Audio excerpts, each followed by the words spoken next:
Hey friends, hope you are doing well today. It's conference week, trying to look kind of nice. Someone told me I look like Mr. Rogers today. That's a good compliment. Today we're going to be talking about a beautiful 2019 middle grade novel, The Bridge to Home. Are you ready? Let's go.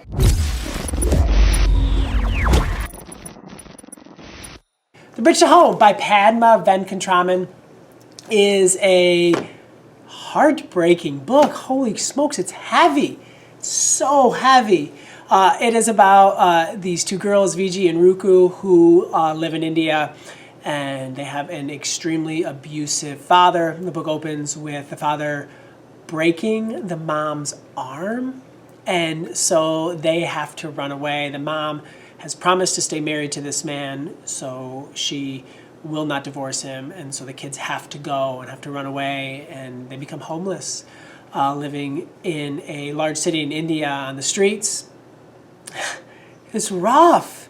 And they find a place to live under an abandoned bridge, and there they meet two other homeless boys and they kind of form this family together. It's just crazy to see them try to survive. It's crazy to see kids having to do things to feed themselves and make their shelter a little bit better, things that kids should never ever have to do. And I think that this book takes childhood homeless and just punches you in the gut with it and makes you think about, oh my gosh, like these kinds of things are happening on this planet, in this world, and these poor children are doing amazing things to just stay alive. To get money for food, they go through like these giant trash mountains digging for like glass and other materials that they can sell, and it's like all nasty and sludgy, and I mean it's all of the garbage just in a giant heap, and then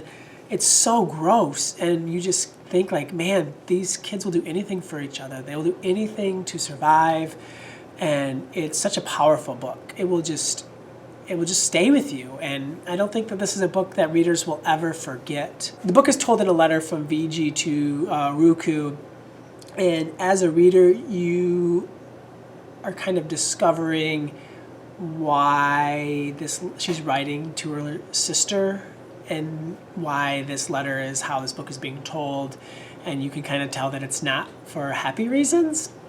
But the way that it's done is beautiful. To be honest, like at first I was trying to read it in like one of those really busy times, and I had a hard time kind of figuring out what was going on, and it was because I was reading it in like one page a night because I was so busy. And so many of my friends have been talking about this book and loving this book and having so many amazing things to say that I said, like, the problem with this book, Colby, is you. You are the problem. You are the reason this book is not going well. And I wasn't sure that that was the case, but that's what I told myself. And then I sat down and I read the first 50 pages and I was captivated instantly. It's amazing how much better a book is when you're like not fighting sleep deprivation. But it really is a beautiful book. It's going to be on a lot of best of the year book lists. It's going to be in a lot of conversations for all of the fancy shiny sticker awards. This is a beautiful book. And I feel like we talk about it a lot here on this channel. It's a really important book. It's really going to open the eyes of readers and help them see the world in a new way. It's going to stick with you. It's going to stick with you in your heart, probably for the rest of your life. I'm just so thankful for books like this. I don't know how I made it so long in my life without knowing these types of stories and without getting a chance to see a world differently from mine through the pages of a book. I'm a better person because of it. My students are better because they read books like this, and my students becoming better makes the world better. So be sure to check out The Bridge to Home. You won't regret it. Have an awesome-tastic day, and happy reading.